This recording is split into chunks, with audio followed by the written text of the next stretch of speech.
It's nice to have somebody who's professional. Thank you. Well, no, I just have that like charisma that, like some people, I have the charisma thing. Not to toot my own horn, but it's like I'm confident. I have a good talking voice. Yeah, you do. Talk. I bet you have some good stories too. Yeah. Amanda, so you were not a Playboy Playmate. You were a Playboy model. Yes, I'm a Cybergirl of the Week. Playboy's Amanda Hagen for December 7th, 2009. There's only 53 a year, one for each week of the year. So I guess that's considered a Playmate runner-up or just a Playboy model. And how did this come about? You're from where? Well, I'm from Newbury Park, California, near like Agora Hills. It's the 805. I don't know if anyone knows. Up in kind of the West San Fernando Valley? Yeah. So I grew up there, and then I had my daughter at 18, and then I started working out heavily at the gym to get my body back, and I was tanning, and I was looking pretty good. So I started modeling for TFCD shoots, which is on like Model Mayhem. You're meeting people, trading time for content, and everyone was like, you need to get a boob job. But it took me a while to get that. But so my daughter was about 2, and I went online to the Playboy casting call. Like I had mailed my photos into them, no response, because I think because I didn't have a boob job. It's like a prerequisite. So I go to the casting call, and I'm walking across the lawn, and I see Hugh Hefner, and I'm texting my friend Alicia. I worked at Starbucks at the time. My girlfriend Alicia from Starbucks, she's like, get in there, girl, go talk to him. So I run up to him and I'm like, hi, Hef, can I take a picture with you? And he's like, oh, sure. And he gives me a big hug. And then he's like, hey, are you local? And I'm like, yes. He's like, would you like to come to the pool party on Sunday? And I'm like, well, sure, I would love to. And so he had Jenny, his like right hand, like secretary, bitch lady. And he's like, get her info. So I go to the Fun in the Sun, and then I'm texting Alicia. She's like, push the limit, sit in the girlfriend's chairs. And I'm like, oh my God. So I like sat in the girlfriend's chairs trying to get his attention. They asked me to move. And so I went for a couple weeks, and I was just super like on his jock, like smiling, waving, looking cute. And then I get a phone call from Jenny, and she's like, Amanda, you're on the do not admit list. You threw a lollipop in the Shannon twins' hair. Because I was there in 2009. It was Crystal Harris was the main girlfriend, and then it was the Shannon twins, and that was it. And there was a couple side girls, which I'll get into in a little bit. But so she's like, you're on the do not admit list. I was devastated. So I called this guy, Rick, who like tailors Michael Jackson's pants or something, that I met there. And I told him what happened. And he's like, Hef reads his mail. Write him a handwritten letter apology. He might let you back in. So I write this letter like, dear Hugh Hefner, I don't know what happened, but I'm terribly sorry for any misunderstanding. And I would love to come back to the mansion and I got my photo. Did you throw a lollipop in someone's hair? I did not. I was because I was trying to sit in the girlfriend's chairs. They were sweating me, the hierarchy, the competition. They could tell I was gunning for Hef, and I think Hef liked me. So they were trying to get rid of me. So then Hef gets my letter, and I'm in the puppy dog store in the mall with Victoria, my 2-year-old. Oh, shout out to Baby B, Baby Bunny, Mommy loves you. She knows I'm doing this. She's almost 17. Anyways, so. It's your daughter? Yeah, Victoria. So I'm in the puppy store in the mall with Victoria, and I get a phone call, and it goes to voicemail, and it's Hugh Hefner, and it's like, hey, it's Hef. You're back on the list. Please wear your purple thong this weekend. Because I had a big booty at the time. I don't have my booty anymore. But I had a big booty, and he was like super into the booty. So I'm going back there, and then Midsummer's Night Dream Party comes along. I get an invite because I'm on the Fun in the Sun Sunday barbecue list. And so I'm at the party, and then Crystal walks up to me and picks me out of the crowd, and she's like, do you want to come sit with us? And I'm like, over the moon, like, this is my dream come true, like, it's a party, and I'm sitting with Hef. I'm on Hef's arm. I've looked at Playboy magazine since I was like 13 and seen all these girls, and I'm like one of the girls on his arm for the night. I was over the moon in a fantasy land, like all my dreams came true. I felt like Alice in Wonderland, like he's like, like the Queen of Hearts in his own little universe, and I fell down the rabbit hole. Did you have dreams of anything else for your life? I always grew up like wanting to be like a straight porn star. I saw Jenna Jameson. I saw these girls with the bleached blonde hair and the fake boobs, and that's just all I wanted to be when I grew up, was a stripper, a porn star, a dancer. Like ever since I was like 8, that's all I've wanted to do. So you were what age at this point? I was 21, maybe 22 in 2009. So it's Midsummer's Night Dream, and I had been working as a stripper, trying to buy my daughter some nice things, dancing for my baby or whatever, which is weird because all the girls at the mansion are total like strippers, but they're pretending to be college co-eds because that's the Playboy image. You're not I don't know, but it's kind of taboo. One time when I was upstairs hooking up with Hef, Melissa Taylor asked me, she's like, oh, girl, I dance at the Candy Cat. What club do you dance at? But she was trying to catch me slipping to tell Hef like, oh, this one's a a stripper. Don't let her come upstairs with us anymore. Like, there was a lot of mind games, and the girls didn't really like me. Like, Crystal Harris was the worst. Like, she just didn't like me. Like, our personalities just, and I super tried, but she was just really bitchy and hard to get along with. And I think she felt very threatened by me when I got my boob job. She told me, like, the only reason you got your boobs done is for Hef. And I'm like, no, most girls get their boobs done because like, I want to improve myself, you know? Like, I want to have fake boobs. I don't want to be an A cup, like, in the itty bitty titty committee, you know? So I was like, I got my boobs done partially for myself and partially because I was hanging out at the motherfucking Playboy Mansion. Like, if any time is the time to get your boobs done. But anyways, so being a stripper, I'd hooked up with men for money, maybe in their 50s for $300, $500, 50, you know, 50, 60. So 80 wasn't that big of a jump, but they're like, you know, tonight, do you want to come upstairs with us? And I'm like, this ain't my first rodeo. Like, I'm good. They're like, well, some girls, they get up there, they freak out, they cry, they can't handle it. So we go upstairs and they're like, some girls get in the corner, some girls cry. First thing we do is we all get in matching silk pajamas. You can pick out any color you want. He has a closet full of silk pajamas. I think he used to make the girls take a bath, but we just had to get into the pajamas. I picked blue silk, and it was like the silk pajamas he wears, like button-up pajamas. Then we all get on the bed. Then he turns on Madonna, Material Girl starts playing. That's like his sex iPod of choice or whatever, but that wasn't iPod back then. It was BlackBerry days.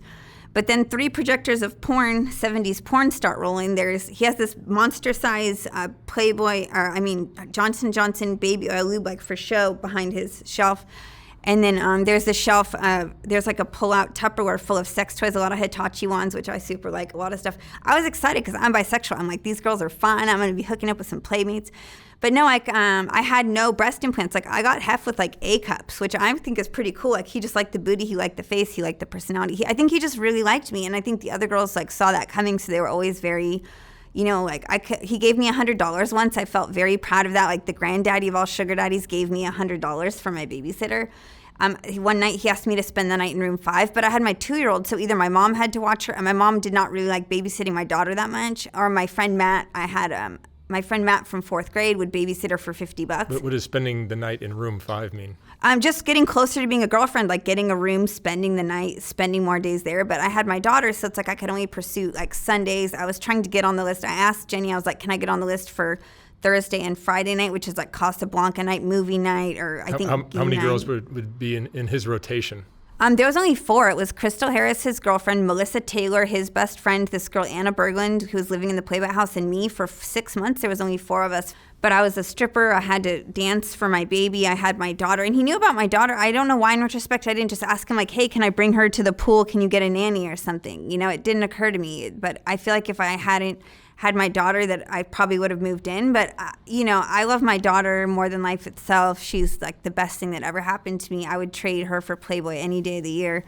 But, you know, I'm just, you know, communicating. That was kind of like a stumbling block to like pursuing the girlfriend relationship, was like I had to get home to my baby. But he gave me money for the nanny, which I should have framed that $100 bill like, this dude gave me money. Like, are you serious? And the other girls too, like at the end of summer, they were like, oh, now that summer's over, once Fun in the Sun is over, they downsize the party list and it moves to the game room. So I made the cut and I was still going upstairs, but they're like, Melissa's like, now that summer's over, we don't want you to come upstairs anymore. It's just us. And Hef walks by me and he winks. And then 2 weeks later, I'm back upstairs hooking up with him.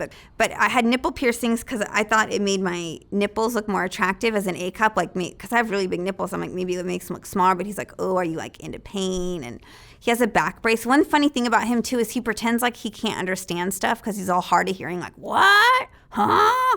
But like he totally like picks up on every little thing. Like he was sharp as fuck. But he would like one time I asked him, I was like, hey, can I bring my sister? And he's like, sure, put her on the list next week. She's doing an in-person tour. The grotto's nice. What Holly was saying about the dog pee carpet stuff is true. It is really old, like 70s, like red shag carpet that hasn't been changed in quite a while. But one thing that's important to me is I do want to speak highly of Hef. Like he made all my dreams come true. He's like a fantasy maker. I mean, this guy, like everyone loves him. Celebrities, like Hef's a pimp, you know, like he's the shit. You know, all these girls want to say, oh, I survived the mansion. I think it's just in vogue right now to pretend like you were victimized by the mansion. Like I survived becoming a millionaire and going on trips and yachts the rest of my life. I survived being a playmate and being like one of the chosen 12 girls a year to be one of the most beautiful women of the world.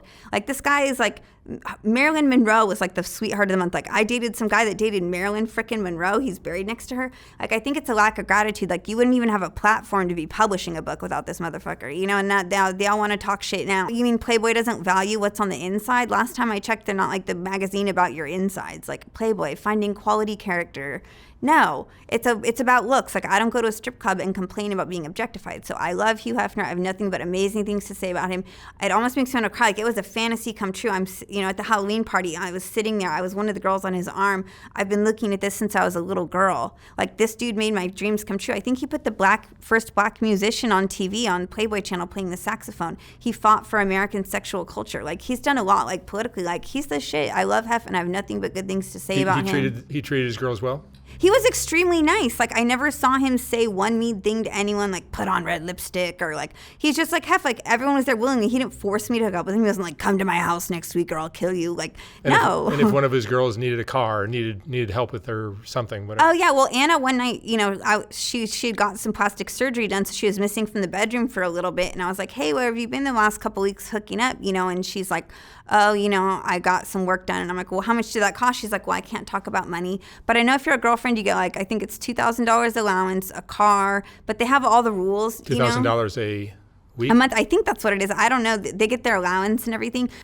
Speaking very highly of him is very important to me, this interview. I don't think anyone was victimized by being forced to wear red lipstick or like, sorry, the carpet was a little bit old because it's a historic place that has been there forever. But he makes fantasies come true. Like, I'm sorry you're a playmate and when you have $1 million now, I hope your therapist can help you solve all that. Were the girls making that much money? Well, no, like Holly just came out with a book. Crystal just came out with a book called I Survived Hollywood. Crystal was really mean to me. Like I'd be sitting downstairs and she came up to me. I have had a few abusive boyfriends and I shared about that with them. And she's like, I see why guys are so abusive to you. Like for some reason, Crystal like hated me. And Melissa was 31. We were all like 22. So Melissa Taylor, she's a cyber girl. But she's like, I'm a little bit older than you guys, so, I'm a little more mature. But Crystal felt comfortable with Melissa, that Melissa wasn't going to, like, steal her girlfriend's spot because she was 31. She just wanted to be cyber girl. She was too old. But they didn't feel safe with me. And I tried to tell them, like, I'm a baby mama. I have a baby I have to go home to. Like, you guys can trust me. Like, I just want to fuck him. I just want to hang out. I don't want to be a moving girlfriend because I have this baby. But even just a week ago, I texted Melissa on Facebook, on Instagram. And I'm like, hey, all my pictures of the mansion are in my mom's house in the garage and we're estranged. We don't talk. Can you send me some photos of me and Hef? And she didn't write me back at all. And I was like, do you remember me? We used to go upstairs. And she's still giving me the cold shoulder. And Hef's dead. And he's been dead for like 10 years and they're still being bitches to me. It's like I just wanted to talk to her, but the girls were very cold. This girl, Chelsea Grimland, came upstairs one time. He had a relationship with her. He was flying her out from like Iowa. She's a cyber girl. So, and sorry to you ladies if I'm blowing up your spot, but I'm just telling my story. Sorry, But hope you were honest with your husband about it or whatever.